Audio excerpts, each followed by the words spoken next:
The reason I liked photography so much was, number one, the magic of the appearance of an image in wet liquid.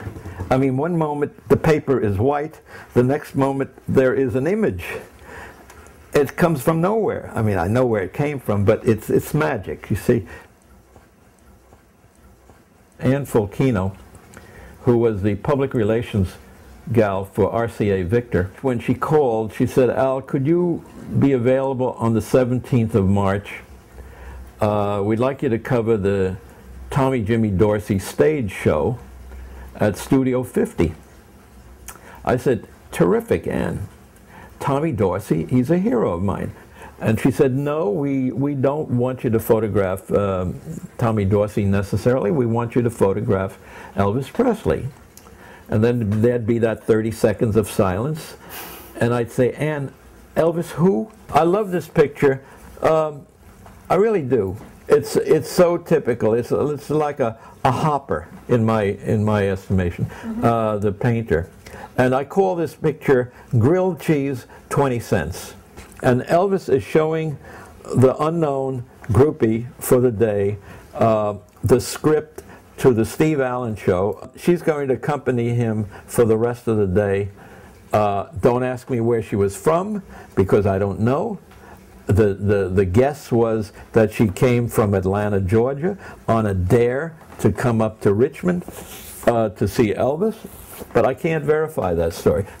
Elvis was trying to relax her all day. I mean, he liked the girl, she was pretty, but she was uptight. So what did Elvis do? He had see, here he's cuddling her. That's one means of getting her relaxed. Then there's another means where he is choking her in the car. Later on, he decided to muss up her hair because she had this hairspray, and he didn't like it. And then what else would he do? Occasionally he would come within about 2 inches of her face and go, "Ah!" You know, sort of shout at her. So I got sort of sidetracked by following some of the Jordanaires changing their clothes, and then Elvis disappears on me. And I'm saying to myself, "Al, what kind of journalist are you? Your main character has disappeared. Where's your story?" And I walk down this staircase here, and I find these two people at the end of this narrow hallway, and it's Elvis and the girl.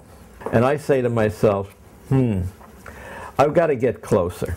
You know, Cornell Kappa once said, if your pictures are boring, then it's because you're not close enough. Well, I wanted to get closer. I got up on this handrail here, and this is the results from going on the handrail. All of this is available darkness photography. There's a 50-watt bulb above Elvis's head and her head, and there's this tiny little window here, and that's it.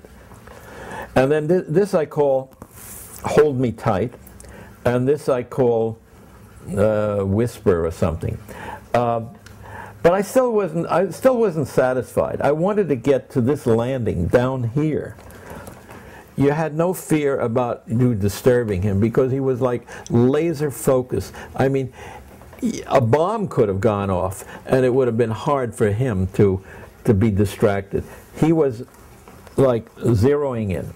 So then I'm on the other side here, and just as I set up, she says to Elvis, "I'll bet you can't kiss me, Elvis." And she sticks out her tongue. Well, then, now that was a challenge for Elvis. So what he does was he overshoots the mark and he bends her nose. But does that dismay him? No. He backs up very gently and he comes in for a landing, and bingo. The two tongues touch. The whole thing takes about 1/10 of a second, maybe a second tops. And that's the end of that. That was just his nature. He had an incredible charisma.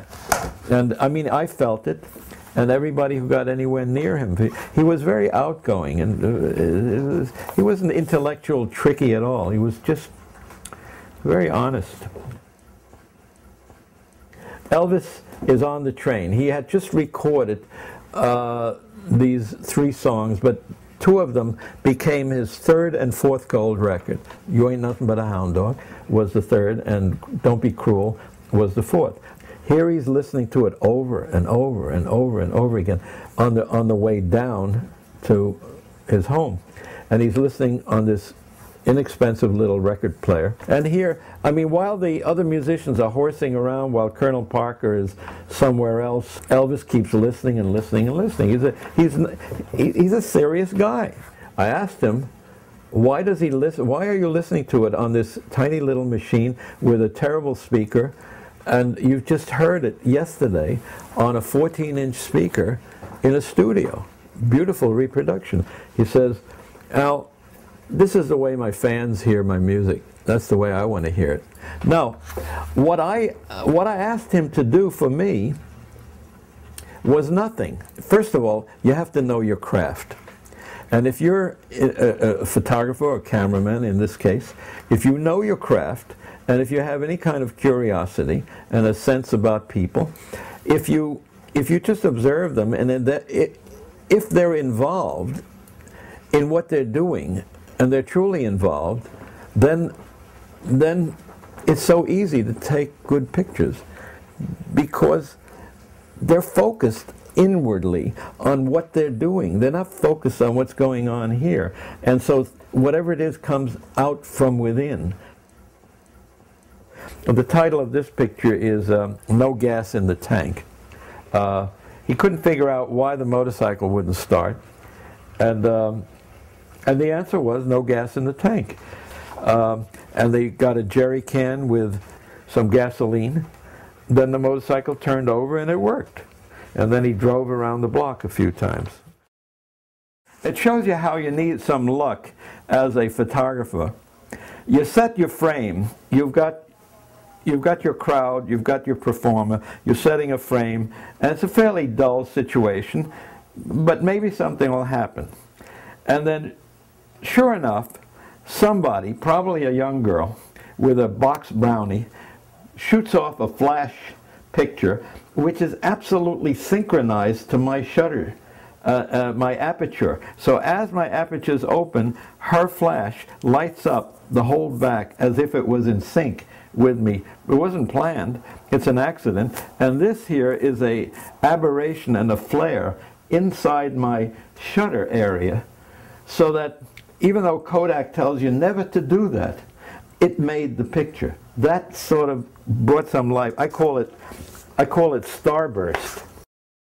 When he left for Germany on the USS Randall, that was the last day I saw Elvis alive. And after that day, I was doing some work for a fan magazine that day. But after that day, I didn't get a phone call for 19 years for an Elvis Presley photograph. And then the day he died, phone rang. That's 30 years ago. And the phone really hasn't stopped ringing since.